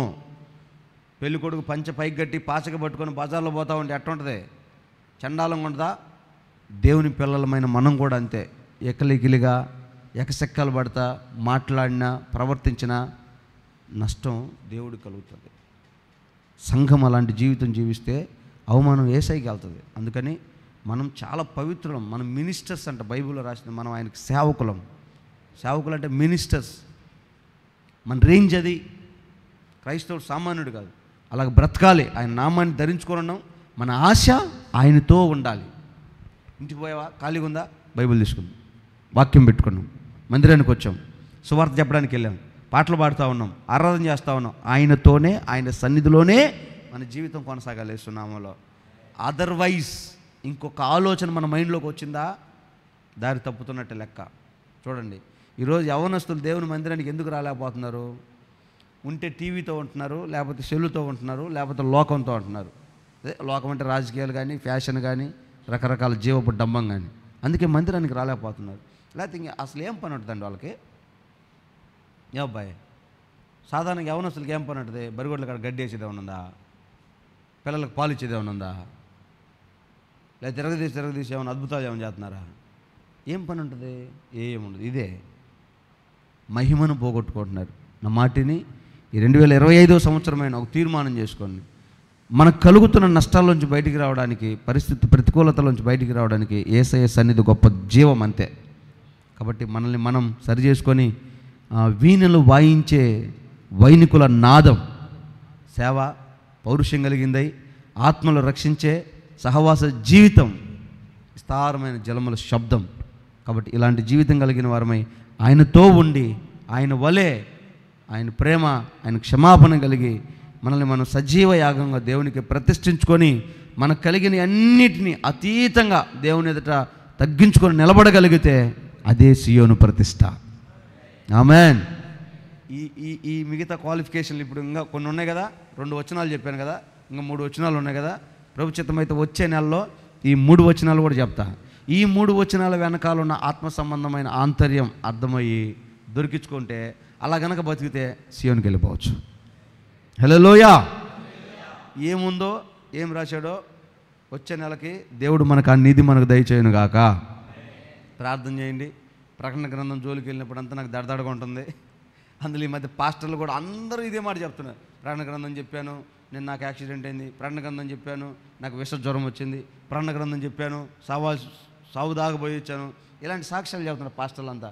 ఎందుకు మరి దాని జోలి పోతే అంత ఎఫెక్ట్ ఉంది? మనకు కూడా ఒక దెబ్బ తగిలింది. ఇక నెక్స్ట్ ఏముందో చూడాలి. ఏది ఏమైనా సరే లోకస్తులే అంటున్నారు కదా, మనం ఎందుకనో యేసు రక్తం విజయం, సిల్వ రక్తం విజయం. ఆగేది లేదు, ఆపేది లేదు, చెప్పటమే. ఆమేన్. చెప్పకపోతే మనం నష్టం చేసిన వాళ్ళం అవుతాం. ప్రాణ భయాన్ని, అసలు ప్రాణ భయం అనేది క్రైస్తవులు ఉండకూడదు యేసు నామములో.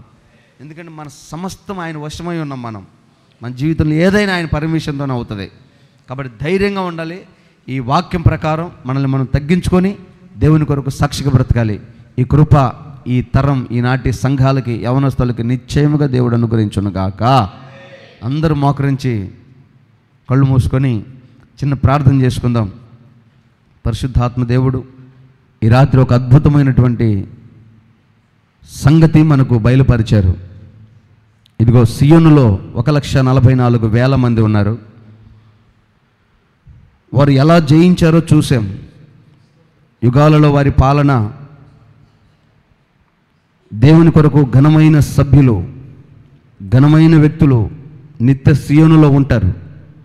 వీరు గొర్రెపిల్లతో కూడా ఉంటారు. యుగ యుగాలు పరిపాలన వీరిదే.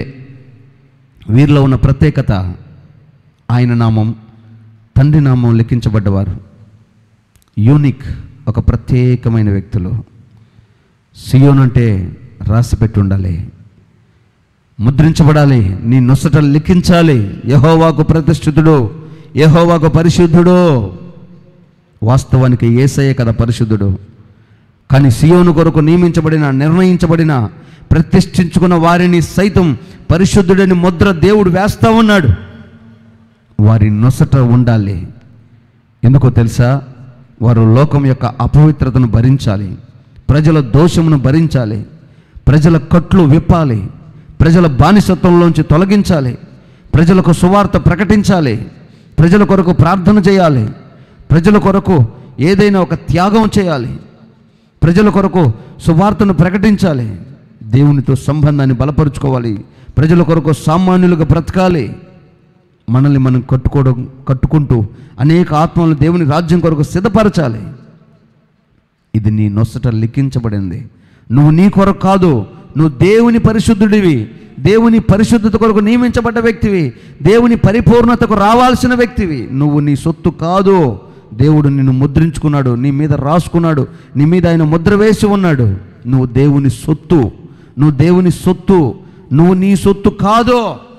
తీర్మానం చేసుకో, తీర్మానం చేసుకో. ఘనమైన జీవితం ఇవ్వాలనే దేవుడు నీకు ఇట్టి అవకాశం ఇచ్చాడు. దేవుని బిడ్డ యేసుతో కూడా ఉన్నారంట, యేసుతో ఉండాలని ఆశపడ్డారంట, యేసుతో ఉన్నవారని లోకము గుర్తించారంట, వీరు దేవుని శిష్యులని గుర్తుపట్టగలిగారంట. సియోను కొరకు ప్రతిష్ఠితులైన వారు వీరే దేవుని పర్వతం మీద ఉంటారు. ఇదిగో వీరి వీణులు వాయించే శబ్దం సేవ, సేవ, సేవ, సేవ. భారము, పరిచర్య, సువార్త, త్యాగము, మందిరము, విశ్వాసులు, కుటుంబాలు, ఆత్మలు, గ్రామాలు, రాష్ట్రాలు, దేశాలు, ఉజ్జీవం. వీరి వీణులు వాయించే శబ్దము సేవ. సియోనులో ఉన్న 144,000 మంది పరితపించిపోతున్నటువంటి ఆలోచన సేవ. ఆ సేవ తత్వం నీలోకి రావాలి, ఆ సేవ అనుభవాలు నీలోకి రావాలి. వినబడుతున్న జలముల ధ్వని, ఉరుముల ధ్వని, పౌరుషంగల జీవితం అది. అన్యజనుల ఎదుట, నామకార్థ జీవితాల ఎదుట దేవుని కొరకు పౌరుషంగల తీర్మానం కలిగిన జీవితాలు. వీణులు వాయించే వైనికుల నాదం, ఆత్మలు రక్షించే సహవాస జీవితం. అట్టి ఆశ నీకు ఉండాలి. ఇదిగో ఘనపరచాలని దేవుడు కోరుకుంటున్నాడు. తీర్మానం చేసుకో. అందుకే తిమోతితో అంటున్నాడు, తిమోతి నీ జీవితం జాగ్రత్త, నీ సేవ జాగ్రత్త, నీ మాట జాగ్రత్త, నీ భక్తి జాగ్రత్త. పోగొట్టుకుంటావేమో, నష్టపోతావేమో. ఇకనైనా దేవుని కొరకు రోషంగా ఒక తీర్మానం చేసుకో, ప్రార్థన చేసుకో, పరిశుద్ధాత్మ దేవుని సహాయం తీసుకో అడుగుతున్నాడు. ఇదిగో ఈ రాత్రి ఆయన మాటలు విన్న నీ జీవితంలో ఒక బలమైన తీర్మానం చేసుకుందాం. దేవుని అడుగుదాం. సజీవయాగముగా మా శరీరము సమర్పించి సంపూర్ణ సిద్ధి నొందా శుద్ధాత్మను నొసగితివి. స్తోత్రం చెల్లెంతుము, స్తుతి స్తోత్రం చెల్లెంతుము. యేసునాథుని మేలులు చప్పట్లు కొడదామా?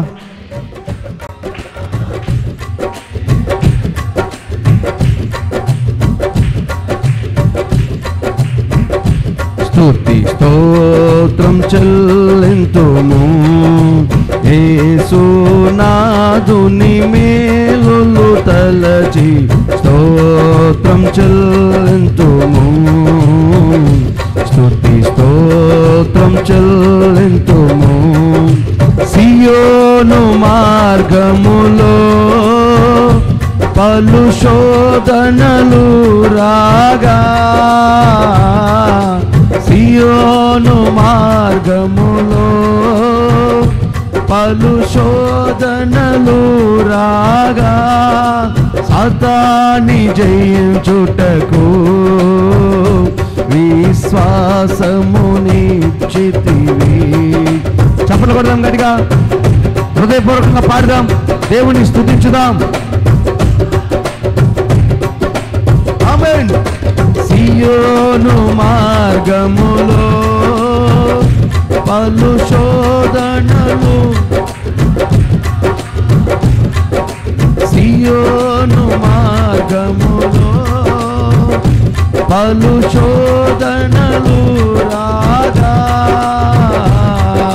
సాతాని జయించుటకు విశ్వాసమునిచ్చితివి, సాతాన్ని జయించుటకు విశ్వాసమునిచ్చితివి.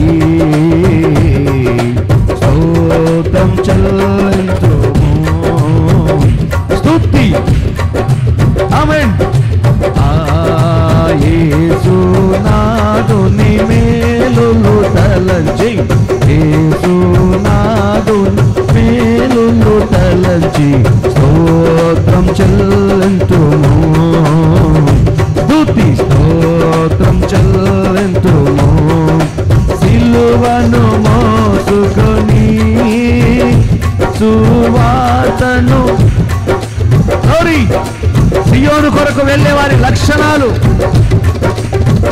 సియోనులో కనపడాలని ఆశపడితే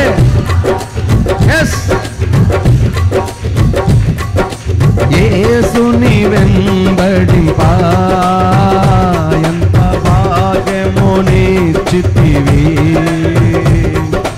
యేసుని వెంబడింప ఎంత భాగ్యమునిచ్చితివి. గ్లోరీ. స్తోత్రం చెల్లింతుము, స్తుతి స్తోత్రం చెల్లింతుము. యేసునాథుని మేలులు తలచి, యేసునాథుని మేలులు తలంచి స్తోత్రం చెల్లింతుము, స్తుతి స్తోత్రం చెల్లింతుము. సజీవయాగముగా మా శరీరము సమర్పించి, సజీవయాగముగా మా శరీరము సమర్పించి సంపూర్ణ సిద్ధి నుండా శుద్ధాత్మను, పరిశుద్ధాత్మ దేవుని సహాయం కావాలి. పరిపూర్ణులు అవ్వాలి అంటే పరిశుద్ధాత్మ దేవుని సహాయం అవసరం. పరిశుద్ధాత్మ స్మరణ, పరిశుద్ధాత్మ నామ భజన, పరిశుద్ధాత్మను గణపరచాలి, పరిశుద్ధాత్మను పొందాలి.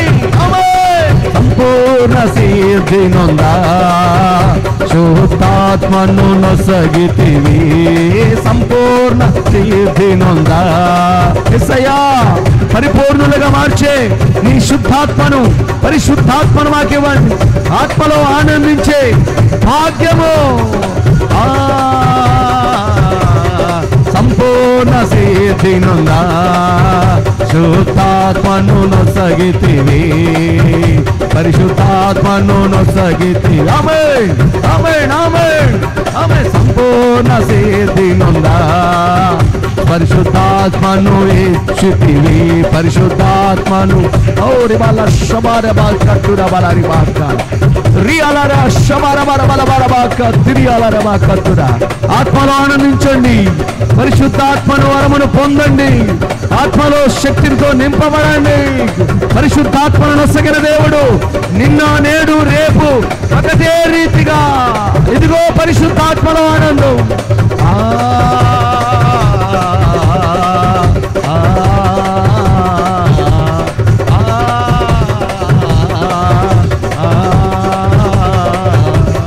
సంపూర్ణ సిద్ధినుందా శుద్ధాత్మను నొసగితివి, సంపూర్ణ సిద్ధినుందా. దేవునికి మహిమ, దేవునికి మహిమ. స్తోత్రమయ్యా, స్తోత్రమేసయ్యా. ఇదిగో దేవుని శక్తితో పరిశుద్ధాత్మను మన మధ్యలో సంచరిస్తున్నారు.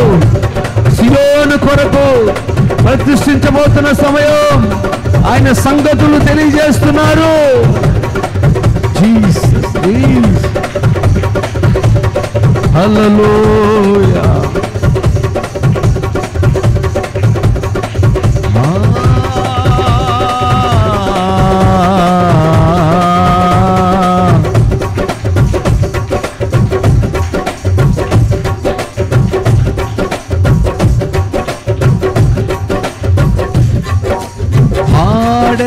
హల్లెలూయా, మరణాత హల్లెలూయా,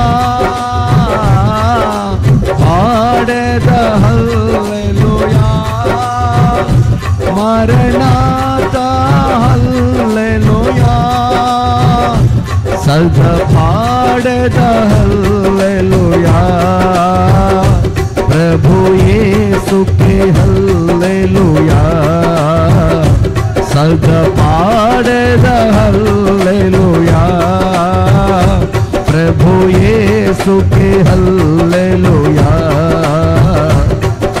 స్తోత్రం చెల్లింతుము యేసయ్యా నీకే మహిమ నీకే ఘనత ఆమేన్ యేసునాథుని మేలులు తలంచి యేసునాథుని స్తోత్రం చెల్లింతుము స్తుతి స్తోత్రం చెల్లింతుము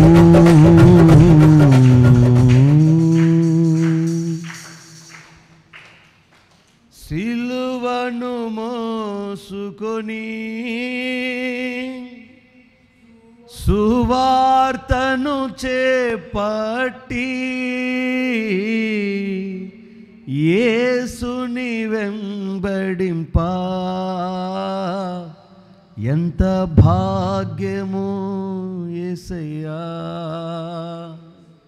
యేసయ్యను వెంబడించడం సాధారణమైన భాగ్యం కాదమ్మా. అమెరికా ప్రెసిడెంట్ కూడా యేసయ్యని వెంబడిస్తున్నాడు. లోక రాజ్యములన్నీ యేసయ్యని వెంబడిస్తున్నాయి. ఘనమైన బాటలో మనం ఉన్నాం. దేవునికి మహిమ కలుగునుగాక. గనులైన వారు ఎంచి ఎన్నుకొని వెళుతున్న మార్గాలు ఆయన మార్గాలు. ఘనమైన మార్గంలోనే ఉన్నావు. నీడలైన తలంపులేంటో, ఆయన ఉద్దేశాలు ఎలాగున్నాయో, నువ్వు దేవుని కొరకు ఎలా బ్రతకాలని ఉద్దేశించాడో నువ్వెందుకు దూరంగా ఉంటున్నావు? పౌరుషం కలిగిన జీవితం ఎందుకు రావట్లేదు? సీయోనులో ప్రతిష్ఠించబడి లిఖించబడ్డావేమో. ఆశగలుగా ఆయనతో బ్రతకాలని, ఆయనతో ఉండాలని ఆశపడు. దయ్యములు విడిపించబడిన సహోదరుడు అడుగుతున్నాడు, యేసు నేను నీతో ఉండాలని ఆశపడుతున్నానని. యేసయ్య వాడికి అవకాశం ఇవ్వలేదు, మనకి ఇస్తున్నాడు అవకాశం. దేవుని సన్నిధిని ఎందుకు పోగొట్టుకుంటున్నావు సహోదరి సహోదరుడా? లైవ్లో ఈ మాటలు వింటున్న వారు కూడా మీరు ఏ స్థలంలో ఉన్న దేవుని సన్నిధిని ఎందుకు పోగొట్టుకుంటున్నారు? ఆయన సన్నిధిని ఆశపడండి, ఆశతో పరుగులెత్తండి ఆయన సన్నిధికి. దైవజనుడు చెప్తున్నాడు, జాగ్రత్త, నీ ఆశ జాగ్రత్త.